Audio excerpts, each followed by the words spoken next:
Tonight's speaker is Deanna English. She received a certificate in permaculture design from Midwest Permaculture in 2010. As I mentioned, she'll be teaching permaculture this fall. And she practices what she preaches. She practices permaculture in her life. I first met her during a sustainable backyard tour this past fall. And she got a very nice backyard, growing vegetables, but I knew I had to wait to hear the details about it till tonight. People have been asking me what permaculture is, and I really stumble around. So I'm glad we have an authority to let us know tonight. Is that all I want to say? Well, please help me welcome Deanna English.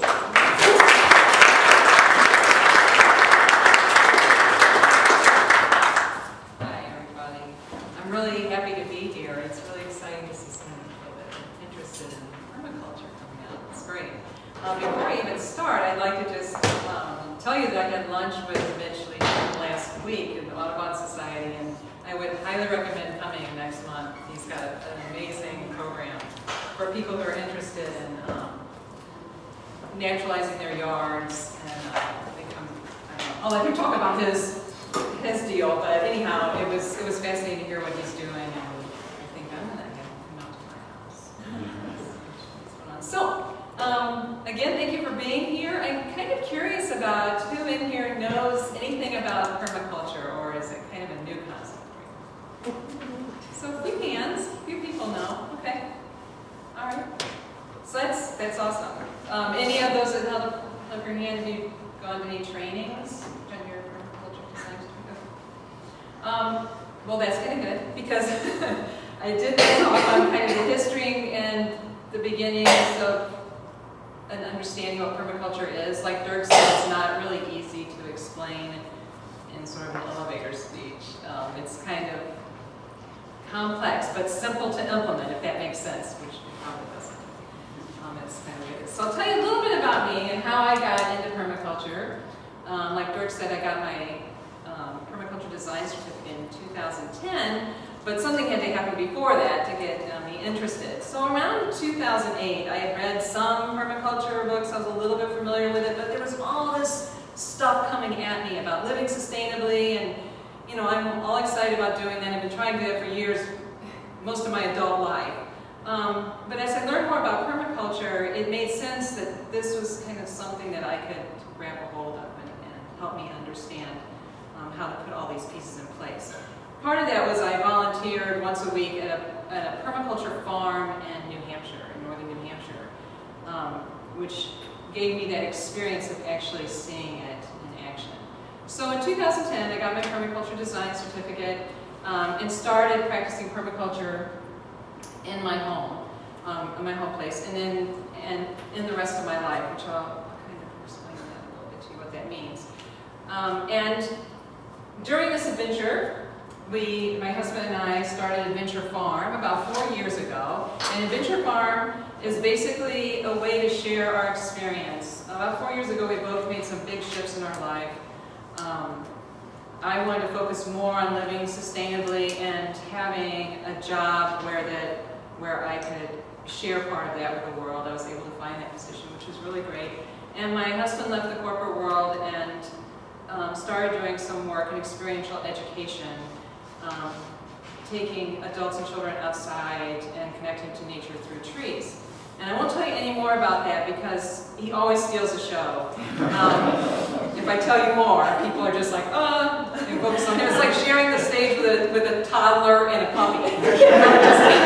So if you want, he's right here, raise your hand. This is my husband. If you want to know any more about that, you can talk to him afterwards. And he'll tell you all about it. So, but that's kind of how Adventure Farm started, is our way of sharing and reaching out, is kind of taken on a life of its own, which I'll talk about a little in this. So, what I'm going to do during this 45 minutes that I have with you all is kind of give you a little bit of background, some history on what permaculture is about, a sort of a definition, or one of the definitions, why we should really care about some of the things that you all will, if you start looking into permaculture, you'll run into right away. Some of the concepts and practices, so that you can start to kind of get an idea of some of the verbiage that you'll begin to hear if you start reading about it. Some examples of what others are doing. I know for me, I can read, I love to read, and I can hear the people talk, but I need examples. So I'm going to try and give you some of that. And if you want to go further, some ways that you can get involved and learn some more. So a little history. So the word permaculture was coined by Bill Mollison in the 70s. He's the founder, the father of permaculture. He's an Australian, a field biologist and a teacher from there. And it's a contraction, it started as a contraction of the words permanent and agriculture. It now is often thought of as permanent culture because the concepts extend into your whole life, not just in the agricultural part. Although agriculture still is pretty much the foundation of it, and when people think of permaculture, they often think of growing things, which is fine, because that's where it started, and that's where most of the focus is. So Bill Mollison started thinking about this way back in 1959, when he was doing some research in Tasmania and realized that he could apply what he was learning about natural systems of ecological design to human systems, and that would make a lot of sense. And he kept thinking about that until the 1970s when he was teaching and he met his student, David Holmgren, and they realized that they had a lot of common concerns about the world and the state that the world was in, like the pollution, same stuff as now, pollution of the earth, soil and water and air by the industrial agricultural systems, the loss of plant and animal species, the reduction of our non-renewable resources, and the destruction of economic systems. Sound familiar? Kind of the same stuff we're dealing with today. And how that ecology, kind of the relationship between organisms and their environment, could be applied to the way that we live. After all, we're an organism. We live in an environment. So it makes sense that we could take all of this stuff that we were learning and actually apply it to our lives, and we could live sustainably and healthily on the planet. So they wrote the book, the first book, called Permaculture 1, and that was published in 1978. And right away, they got all this feedback. Like, oh my gosh, you guys have put into words what I've been thinking, and this helps give me some focus and some structure. And people were really excited about it. And so, in 1979, the first permaculture course was taught by Bill Mollison in Australia. And in Australia, Bill Mollison and David Holmgren are very well known. The United States, not so much. In other parts of the world, a little bit. But it's becoming, permaculture is becoming more well known in the United States, which is really nice. So definitions. Definitions are really hard. This is one of many definitions. Every book that you pick up by permaculture, they'll all have a definition. If you go on Wikipedia, they have a definition. Everybody has their own definition of what permaculture is. And again, it's kind of hard to like put it in a nutshell. But I know you can read this, but I'm gonna read it as well. Permaculture is about designing sustainable human settlements through ecology and design. It is a philosophy and an approach to land use which weaves together microclimates, annual and perennial plants, animals, soils, water management, and human needs into intricately connected, productive communities. And that is Bill Mollison's definition. It's actually not his only one, and it's in the book Introduction to Permaculture, which was a book he put out afterwards. And he goes on to say in that book, permaculture is working with nature rather than against nature, of looking at systems and all their functions rather than asking only one yield of them, and of allowing systems to demonstrate their own evolutions. And that, maybe I should have written that there instead of this, because that becomes really apparent when you start working with permaculture, is that you're working with nature, and you're looking at multiple functions in what you're doing in your agriculture, in your life, in your home design, or your garden design. So why do we care?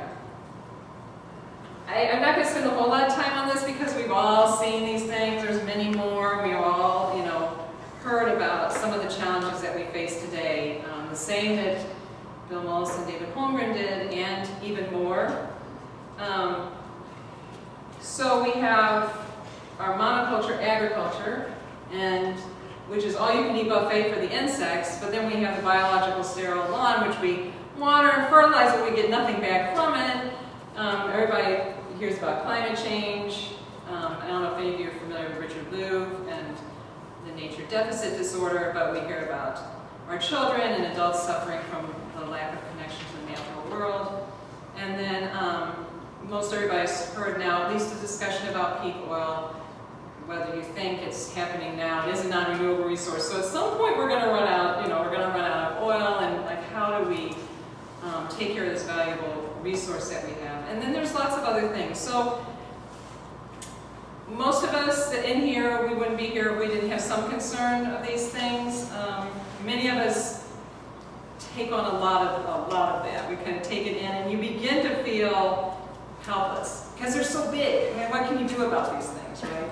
So I believe that permaculture focuses on what can be done by individuals and small groups, and that can be really empowering.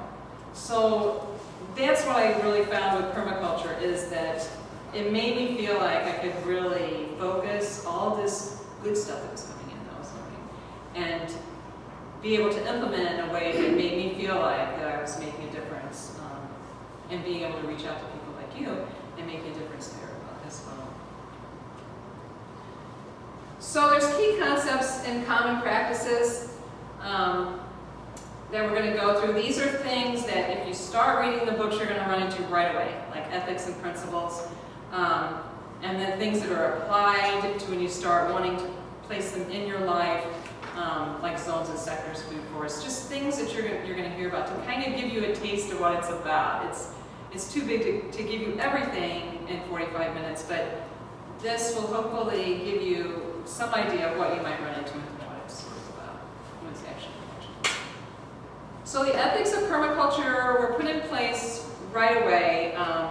They've been around since the beginning, and it was 3 ethics: care of the earth, care of people, and fair share. You also will sometimes hear return, for the third one, fair share, return the surplus, share the surplus, accepting limits to population and consumption, all the same idea. Sometimes people put different words to it, but basically this is what it is. And they're easy to remember, and it's something that you can probably take away this evening as you start to design your garden. Are these things in place? Am I somehow caring for the earth? Am I caring for people? And am I sharing the surplus somehow? So are there community garden people in here? Yeah, so a few of you? All right. Dirk was saying that you guys came sometimes. So community gardens are really good to start putting the ethics of permaculture into place, because you're building up this small community in this community garden. And I've thought about community gardens a lot. I've been involved in 2 of them, and there's lots of ways that you can implement some of the permaculture principles and ideas right in that space.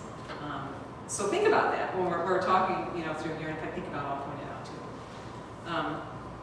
So it's a good thing to remember that you're those 3 things. Now, I also, right away when I read them, I thought about the 3 E's of sustainable development, which are economy, equity, and the environment. And it's the same sort of thing. You can't have sustainability unless you have all 3 of those things. And lots of times people think sustainability, environment, but it's a lot more than that. And the same with permaculture.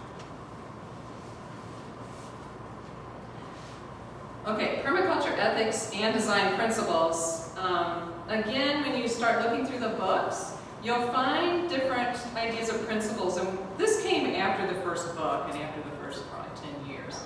When people were like, this is really cool, but we need more. We need like more kind of steps and breaking it down even more.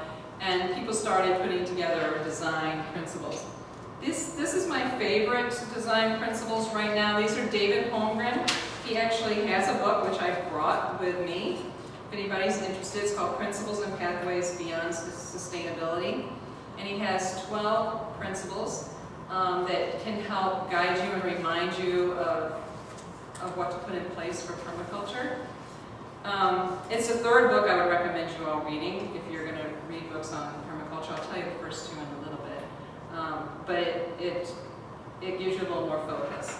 So there's not supposed to be any hierarchy within the principles, but to me there's one in the world in which we live in and the culture that we live in that kind of stands out to me as the first one to start with. So rather than even thinking about all of these, if you just think about the observe and interact, that is so important to doing permaculture on a number of different levels. You have to get out and observe and interact with space in order to get to know it, in order to place your design. And so many of us, even those of us who spend a lot of time outside, my job requires me to be outside all the time, just because of the world in which we live, we've disconnected from the natural world. And we need to reconnect in order to start understanding what we have and to develop a design.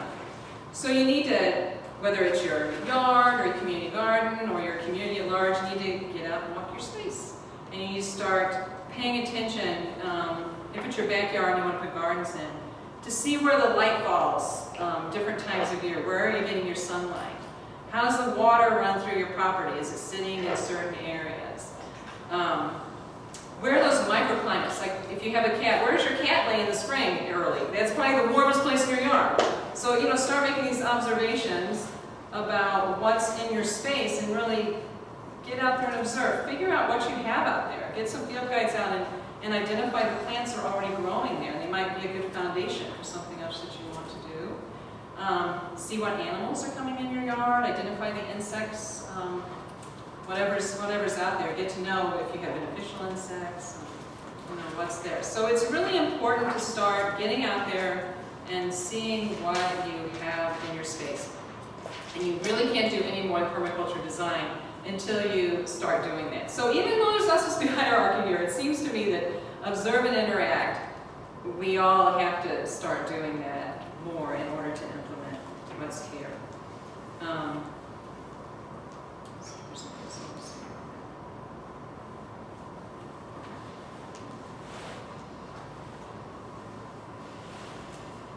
So applying it to your lives, the zones are a design tool for analyzing your site. So once you've gotten out there and started looking around, you can use the idea of zones. So zones is based on where we want to put our energy and how much time we're going to spend in this particular space. Because what you want to do is, just like in the natural world, you want to reduce the amount of energy that goes into it. You want to be efficient in what you're doing. So zones are a way of thinking about that. They're never concentric. And in an urban and suburban area, we're not going to have all, actually there's 5 zones. The 5th one is wilderness. We're not going to have all of those. But what you need to think about is where you travel and where you want to put your energy. So for instance, zone 0 is your home. That's where we spend a lot of our time. Zone 1 is going to be the most intensive energy space that you have, and the space that you'll want to develop first. So for instance, if you like to cook with fresh herbs, you're going to find a place to put your herb garden that's close to your kitchen or accessible to you. Now, it may be right outside the back door, but I have a friend whose kitchen is in the back of her house, but she has to go downstairs to get in her backyard. So she has her herb garden in her front yard as she walks in. So she can walk in after work and just grab her herbs there. It makes more sense to her, but she took the time to think about it and knew that, I need to put my herbs in the front yard. So her zone 1, where for probably most people would be in their backyard, her zone 1 is definitely in her front yard. And her zone 2, which is where she has plants that she doesn't need to visit very often, maybe once a week. She has a beehive, she'll visit that once a week. Those things are in her backyard. So when I think of typical suburban or urban zones, I think that you might have 3. Maybe if there's, well, I'll talk about that in a minute. Probably you'll have 3. One is your first one, your most intensive area, the things that you want closest to your house and the thing that you're going to put the most work in, because you're more likely to get that done than if you put your vegetable garden way in the back of the yard. Zone 2 is going to be things that maybe it's a fruit tree that's you're only going to harvest fruit from once a year, and you may go out there and do some work a couple of times, but not that much. If you have chickens, you're going to visit them once a day. You might have them in what you would consider a zone 2, or bees, or some other small livestock. Zone 3 might just be some native plant garden, prairie, maybe native prairie. If you go see Doug Tallamy speak, you'll get that part of it. With putting native plants in your yard, which will attract your beneficial insects and your pollinators, that type of thing. Might be a little bit further away because it's not going to need very much work from you. So you would design it what makes sense for you and the amount of time and energy you're going to put into it. Now that being said, once you start practicing permaculture and extend to your rest of your life, you might think, well, I have a zone 5 or a zone 4, and that's my local park, you know, that I like to ride my bike through, and that kind of thing. So you can think sort of in zones outside of your own home. And the community garden, while I'm thinking about it, works really well with this too, is if you have your core annual gardens where everybody has their plot in one area, you as a community can decide that you want to put perennials a little further away that you're going to share. Maybe your asparagus or rutabaga, maybe you want to plant some rhubarb. And maybe you want to plant some fruit trees. Maybe you want to put some native plants in to attract pollinators or use this cutting garden. So those could be in your zone 2 or 3, this kind of outside the area, in the periphery of the garden that you all share, that you don't have to do a lot of upkeep with. So you can still think about that in any part of your life. Sectors is what I kind of mentioned with the observe and interact. It's before you set up your zones, is paying attention to where those outside forces come in. So how does the wind come into your property? Again, where does your water flow? Where are the cold spots, the warm spots? If you have deer, there's probably deer out here. Is there, I don't have deer where I'm at. I have raccoons and possums and squirrels and rabbits, but no deer yet. So there, you may need to take that into consideration. Where are the deer traveling? Is there a way that I can redirect them? That kind of thing. So that would be your sectors that would also be taken into consideration as you're working on your zones. So this is just a quick thing I'm going to mention about extending it out into the rest of your life. So permaculture is not just about the agriculture, like I said, it's about thinking about your whole life. So you can also do zones and sector thinking, and that way by thinking, actually filling in those sort of places in there, like where do I go, where's my grocery store, where's my library, where's the school, where's my work, and how they fall in there. And over time, you can work on maybe bringing them closer, or saying, well, can I bike somewhere, can I take public transit, how can I make this more efficient, use less energy, where do I want to place that? You can also think of it if you live in an apartment. Where are my spaces to grow food? Who can I look to? Family and friends? Churches or schools might have spaces that you can use. Local businesses. I know someone who lives in an apartment in Chicago who plants vegetable gardens along the walkway up to his doctor's office. So he's found spaces to grow food because he doesn't have his own space. So he's looking for these zones close to his home or convenient for him that he can actually use in some way. So he's becoming creative, using the same sort of idea. I think I was going to slide. Okay. So designing for multiple functions is also a big part of what you want to think of. Also based on ecology, where there's not one thing that, there's not only one role that anything plays in the natural world. So a tree doesn't just give shade, it gives food, it gives fertilizer, it changes carbon dioxide into oxygen. It has multiple functions. It acts as a home for birds and insects. So the same sort of idea when you are designing your garden and your space is thinking multiple functions. So I have a couple of examples. So even if you have your backyard animals, you need to think of multiple functions of how they can be used. So for instance, I don't know about here, but in Richmond Heights we can have 3 chickens.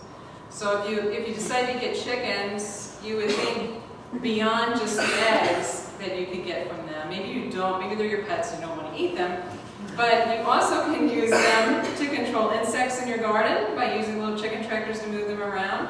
You can use them to turn your garden. You can put them right in there when the garden's finished and they'll scratch and be extremely happy and turn things over and poop, and you got fertilizer. So you need to think of or the idea is to think of different ways that you can use everything in your yard. And then what their needs are, you take that into consideration, of course.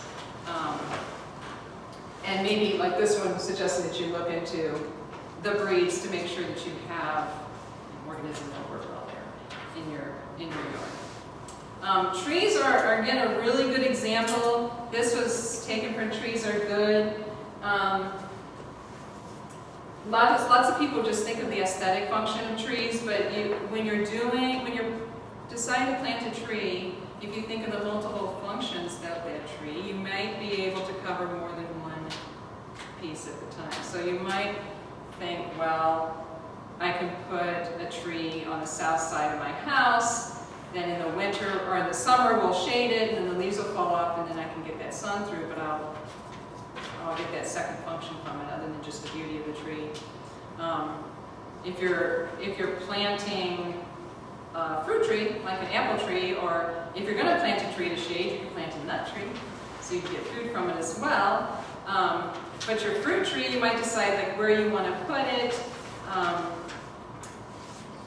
what other things could benefit from it. So it can be used as shade, it can be used as food for your livestock. It can be used as a guild, which we'll talk about in a moment, where you plant other things around it that will benefit from that tree and the tree will benefit from them.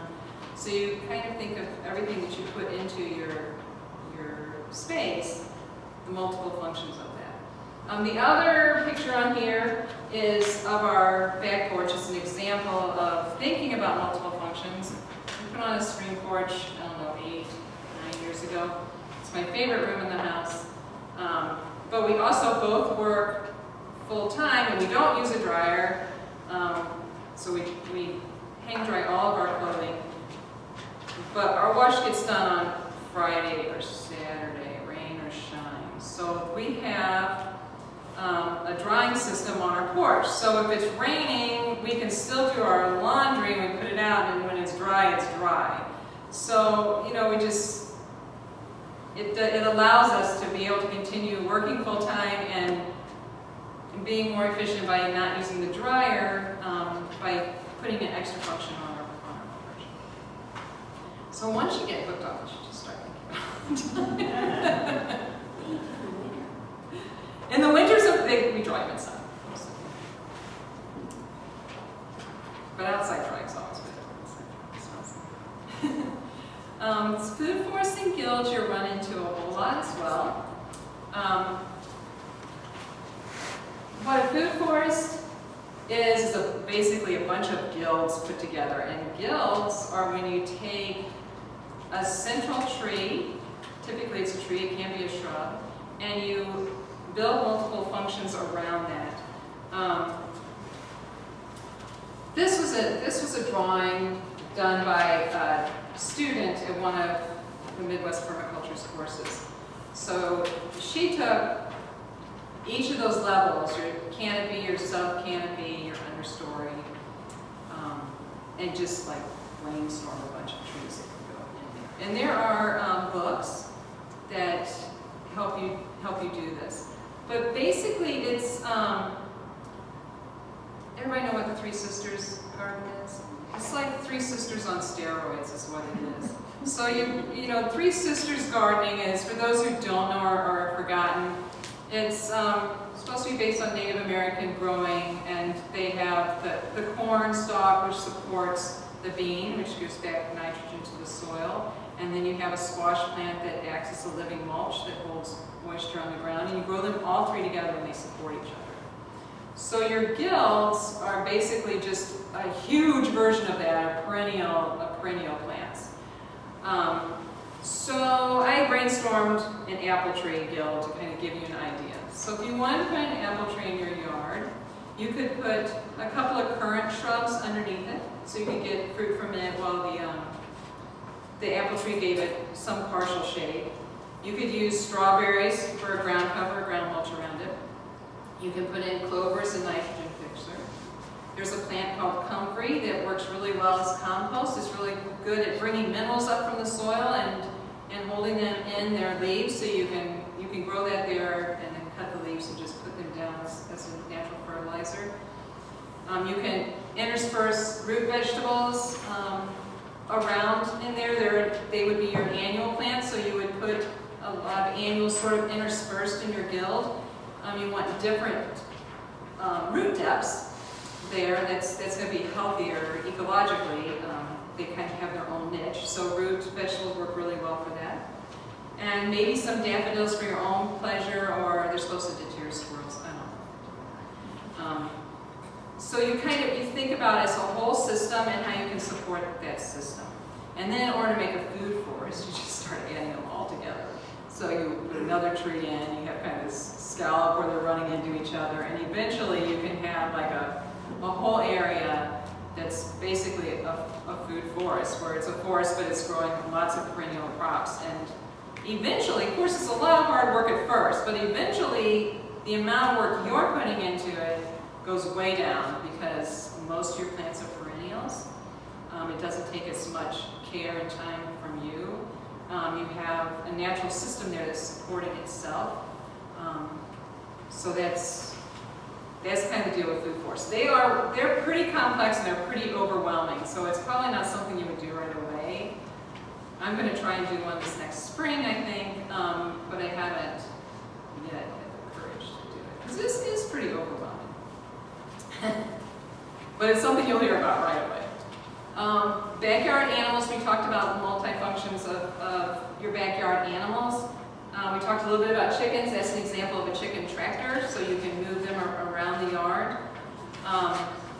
There's a bee in the top. The bees are of course, great pollinators for your yard. They give back honey and wax.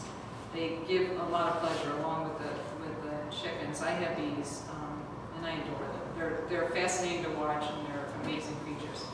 And then you also have to think of the wildlife that come to your yard, because they're part of the system that you're creating and hopefully supporting. This is a picture. I don't know if you can see, there's two birds in there. One's a barred owl and one's a Cooper's hawk. I have a water feature in my yard, which I'm telling you, if you put a water feature in your yard, you're going to bring wildlife. So I have the Cooper's hawks been nesting, or some relatives have been nesting for years around our area, and they frequently visit our yard. I'm convinced it's because of the water feature.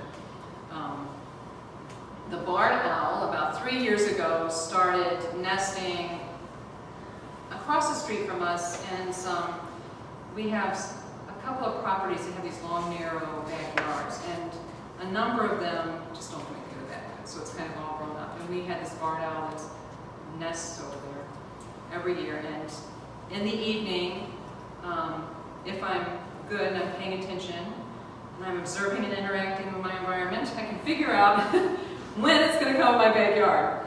And so in the spring, right when it's getting dusk, often I'll hear it, and then I can stand on my front porch and I can watch it swoop silently across and into the tree of the neighbors, and then down to the pond. This particular picture, and the barred owl, I'll tell you, is great for controlling my rabbits.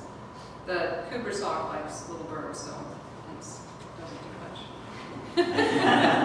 But I love it anyhow. But the barred owl one morning was, I guess, finishing its evening there, because a couple of mornings I caught it outside, and this one morning I caught it out by the water, and it hopped up on our back fence. And a jay, I think it was a jay, noticed it right away and started swooping down and harassing it. But very soon after, the Cooper's hawk saw it and was really angry that his daytime territory was being taken over by the nighttime bird.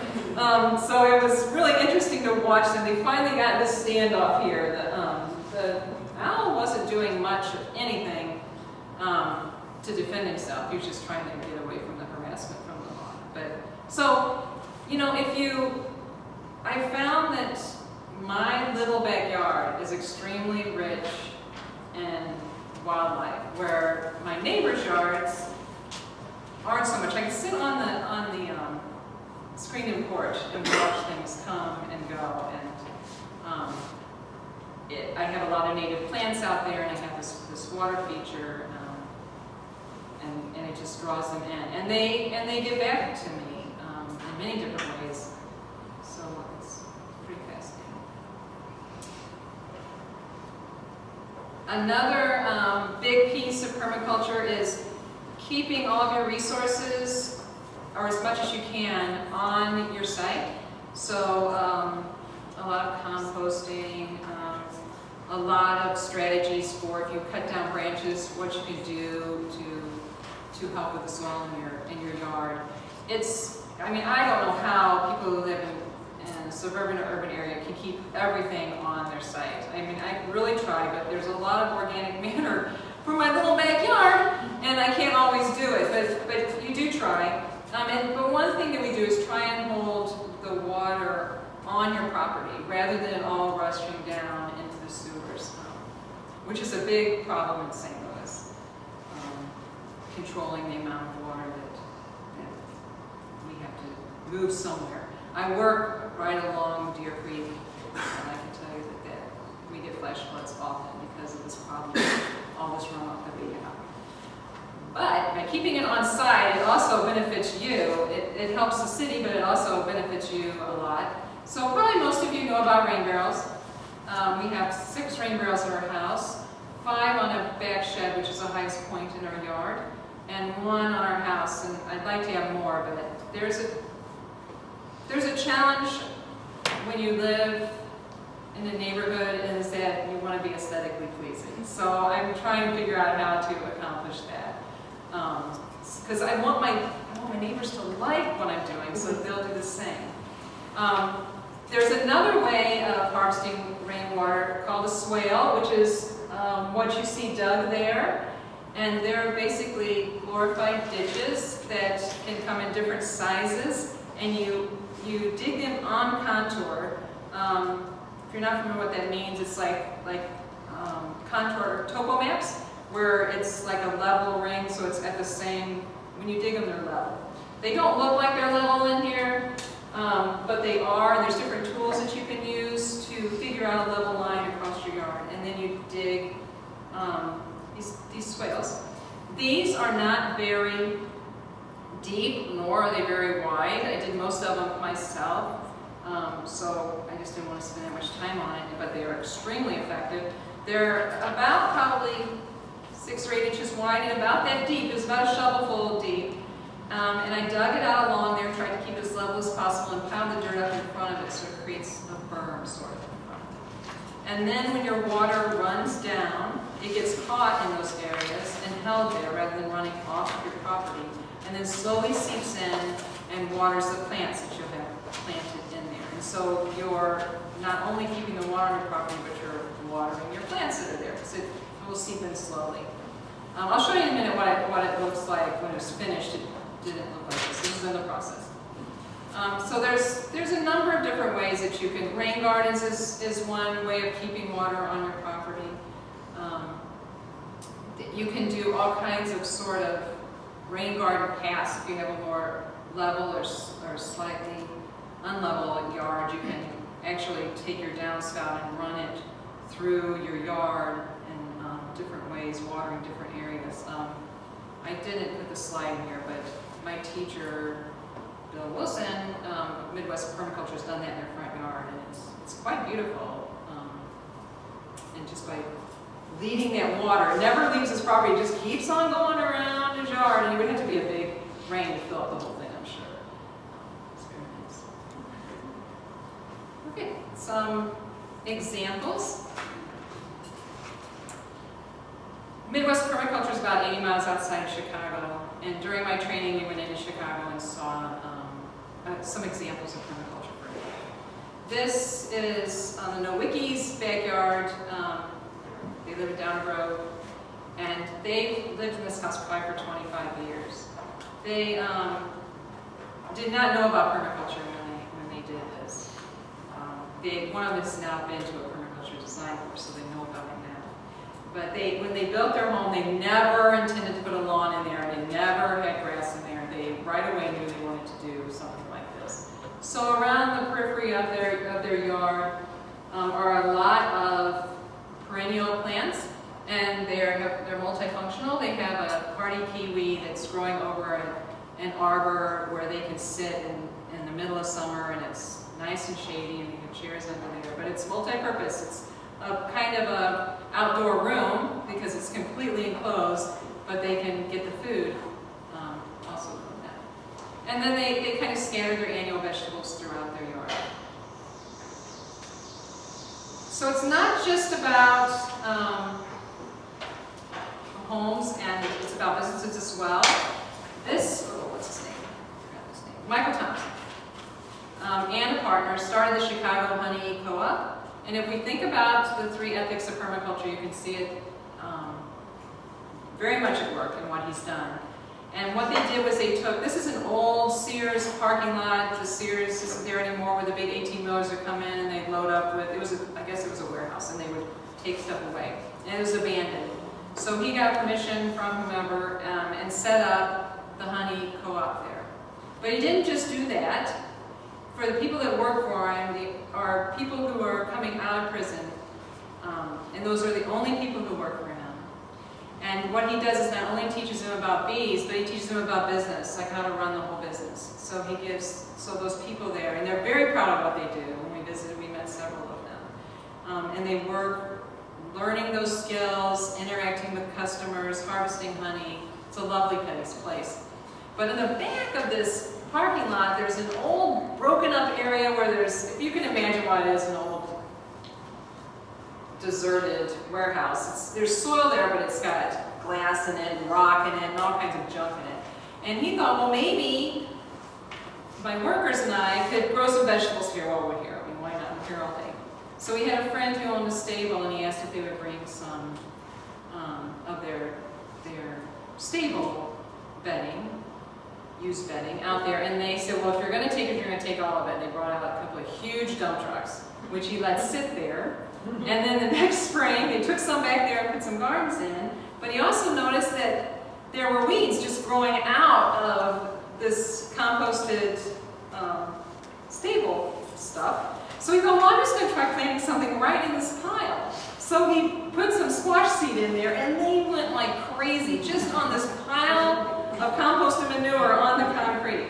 So he does that regularly, and what he's learned is that if he puts this compost on the concrete and plants sweet potatoes in them, I don't know if anyone's harvested sweet potatoes, but they're a pain to dig out. I mean, they get really down the soil. And I was there when he was doing this, and I got to do it too. It was very cool. He can just take a shovel and just scoop them up, and you've got all these beautiful, unbruised sweet potatoes. So he's, got this great system going there. I don't think they sell any of the produce. I think it just goes to the folks that are working there and him and his family, but it's just kind of a side thing that they do. So he's like taking this opportunity to do everything that's required in permaculture. You think of the ethics. I mean, he's taking care of the earth, he's taking care of these people and giving back so much to his community, and then he's also sharing the surplus. He's taking advantage of what he can get from this space. I thought it was wonderful. I'm going to run out of time, so I'm going to skip the next two. If you don't know about West Jackson, does anybody here know about the Land Institute? Yeah, so in Salina, Kansas, West Jackson's doing amazing stuff with perennial grain. I just saw him speak in the North American Prairie Conference. I've been to his Prairie Festival, which is the last weekend in September. He's amazing things they're doing. Strips is worth talking about for the community garden people. Can't really spend a lot of time on it, I don't think, but they're basically taking native plants and putting strips across commercial farming areas and getting extremely good results as far as holding soil, reducing nitrogen and phosphate runoff from the fertilizer, keeping water on there, pollinators and beneficials have increased. It's just amazing what they're doing, and you can apply those same things to community garden or your home, but, or organic farming too. So there's things happening all over St. Louis. I know other people who are doing this in their homes too, but I don't have permission to put their stuff up here, so I didn't, and I don't have pictures anyhow. If you guys haven't been to Alberici, they also probably don't know they're doing permaculture, but they are. They're doing amazing things there. They do need a permaculturist on staff because they a few more things they could do. But so 10,000 square foot building is doing amazing things. Small businesses. This is downtown Maplewood, which is my community. So supporting that and the things they're doing. Schlafly's is doing a ton of really cool stuff. Dirk just talked about sustainable backyards, but if you go to a sustainable backyard tour, you can see people that are practicing permaculture. Farmers Market is just an example of how supporting community is part of that too. Do I have time, Dirk? About 5 minutes. Okay. I'll go quickly through this. I wanted to show you my journey. This is my front yard in 2006. You can see everything's dead. It was August. As long as I've lived there for 27 years, I haven't watered my front yard because I can't stand the thought of putting water out there. So it just would go dormant. This was my backyard in 2006. Everything that's green, looks like grass there, is about an inch under it is a gravel driveway, so I never could really plant anything there. Or I didn't think that I could. So around the edge of it, I would plant things. This is what that other picture looked like when I finished mulching it. All those little flags are my little plants I have out there. Prairie dropsy, which is a Missouri native prairie plant. And I have lavender, which I know grows really well on my property, and I love it. So I wanted to be more manicured looking since it's the front of my house and I want my neighbors to like me. So that's what's out there. This was taken this summer. It's really hot and it doesn't look as good as I'd like. But I ended up doing swales around the edge, around the side of my house. So 2/3 of my front yard is now gone. I have a small strip on the other side, which is where I want to do the gill, which I will be killing that grass. So that was before, and there's all here. This is my backyard now. So I ended up bringing in lots and lots of organic matter, just piling it. I'm still bringing it in on top of my gravel driveway. The paths, to figure out the paths with the Observe and Interact, is I let my grass grow. I knew where my family walked, but I didn't know how we walked to those places, the shed, the pond. And so when the grass grew, people would walk there and I could see the paths, and that's where the paths went. And it's doing pretty well. I keep adding stuff to it. And then that was the before. All right, almost again. Books. If I was going to suggest if anyone's interested in reading, Gaia's Garden is probably the very best first book to read if you're just learning about permaculture. It's very accessible to anyone. I've read it several times. I'll read it again and again, I'm sure. Earth User's Guide to Permaculture is the book that I read to get for my PDC course. And it's very good too. What's the author's name of that? Toby Hemingway. Hemingway. It's H-E-M-I-N-W-A-Y? E-E-N. And then Rosemary Morrow is the Earth User's Guide. I do, actually, they're back there. Midwest Permaculture, if you want to do more courses and training, or they come to town sometimes. If you get a chance to hear Bill Wilson speak, he's amazing. He's my teacher. That's his wife, Becky. Both of them are amazing. This is us, adventurefarm.org. If you guys want to follow what we're doing, we're in Richmond Heights, and every time we do a permaculture type project, that we think other people would like to learn from. We do like a kind of mini class for your help in doing those things. So I think we're going to have a couple of them this fall, not at our house, but other people's houses. So anyhow, we put it on our blog mostly. I'm teaching a permaculture 101 class October 6th at the St. Louis Community College at Forest Park. It's just 3 hours, 9 to noon.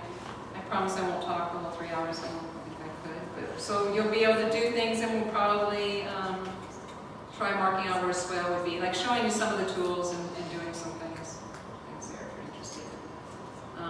And that's it.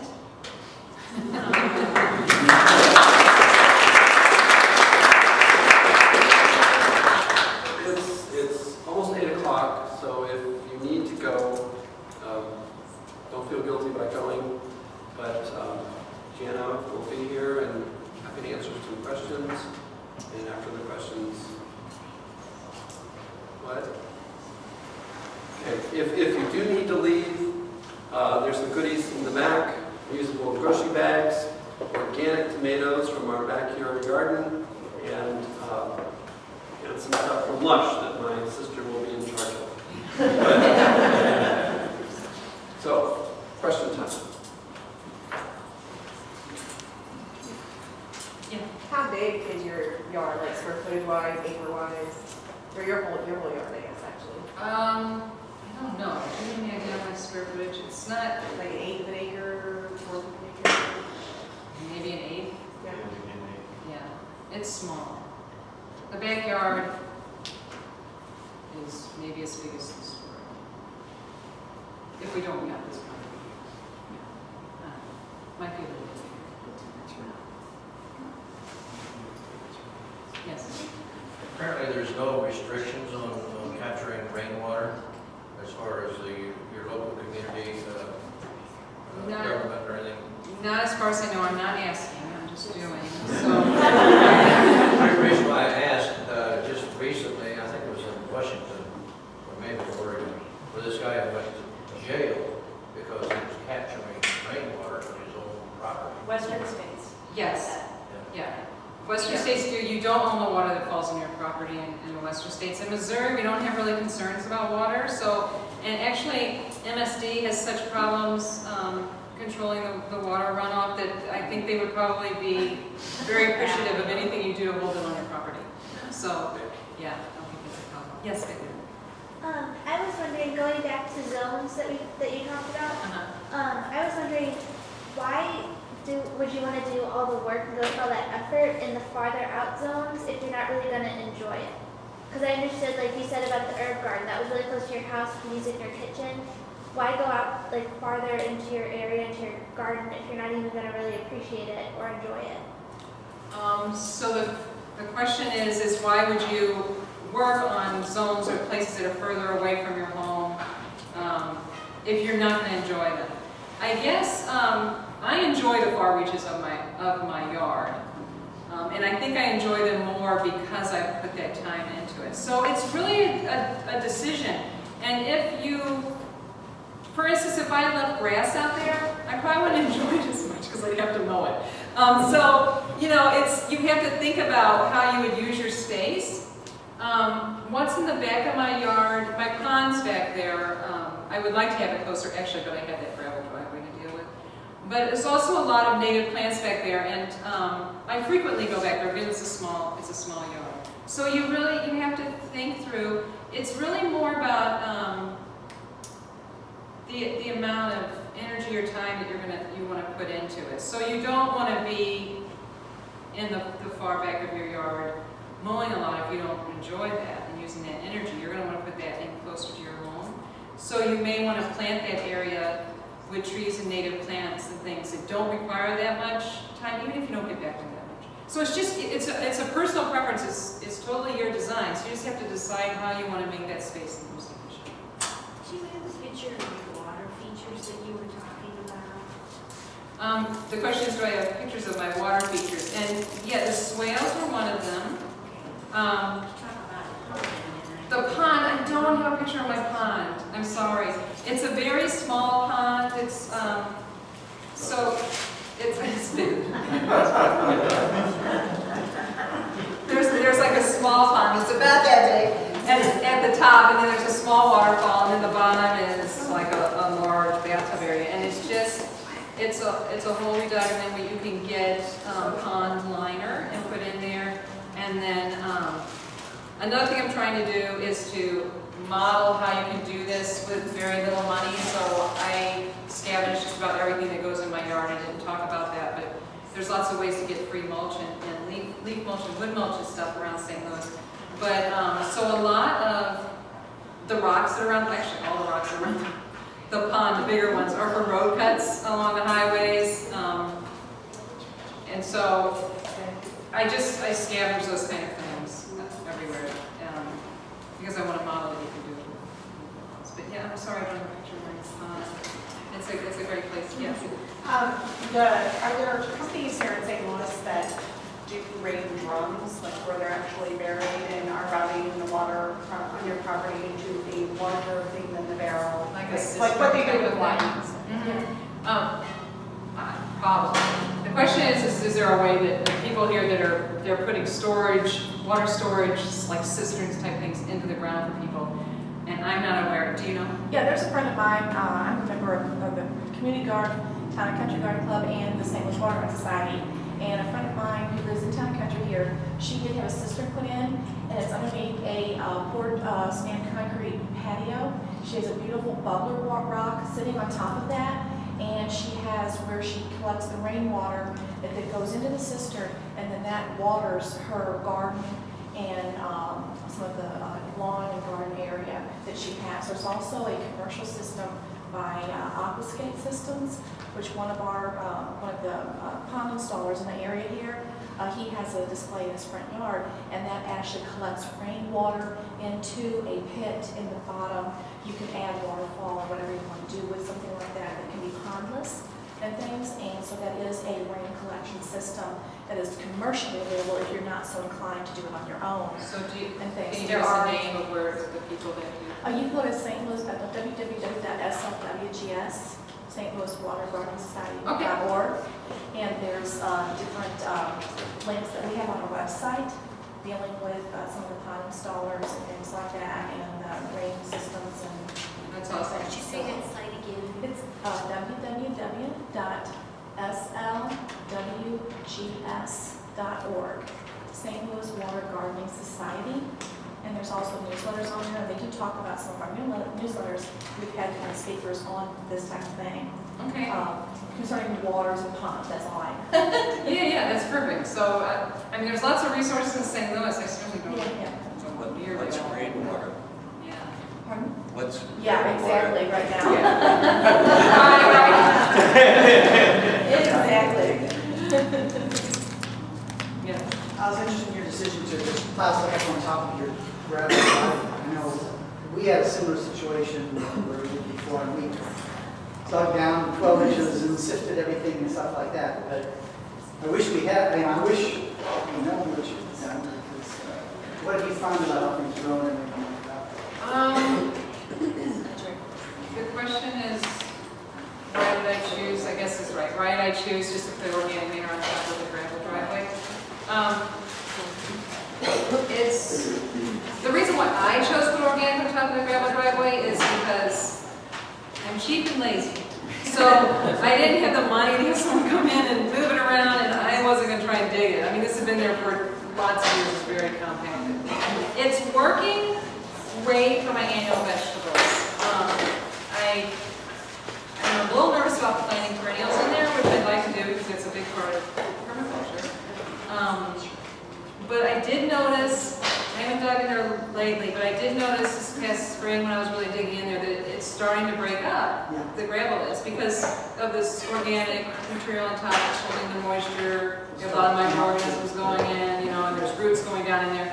So I don't know what's going to happen. It's just been a few years, but I'm considering trying to plant some perennials and just see what happens next year.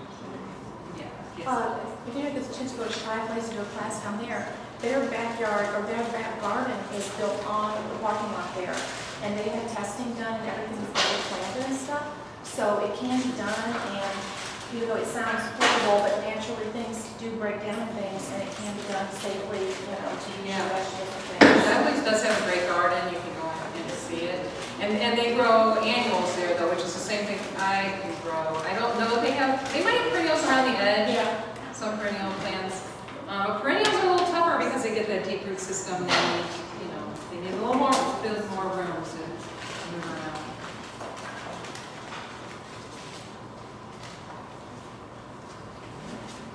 Okay, well, thank you very much.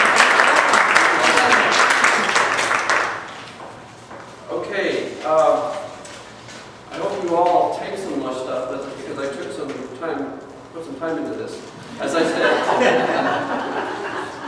what I like about it is that it doesn't require plastic packaging. And if you guys go to the table there, start on the left, pick up a copy of the Lush Times, and then move to your right, taking samples. That it's important to take copy of the Lush Times because it serves as a coupon. If you take it to Lush, second floor Macy's, West County Center, you will get a free exfoliation treatment. What that sounds like to me is they'll come to your house and take all the leaves off your trees. But I guess it means something different to people who know what that means. And if a lot of people do this and spend money there, we'll get some more free stuff. So there's some really interesting stuff. There's bar shampoo, there's bar toothpaste, there's bar moisturizer. So please help yourself. So thank you all for coming. I'm sure Deanna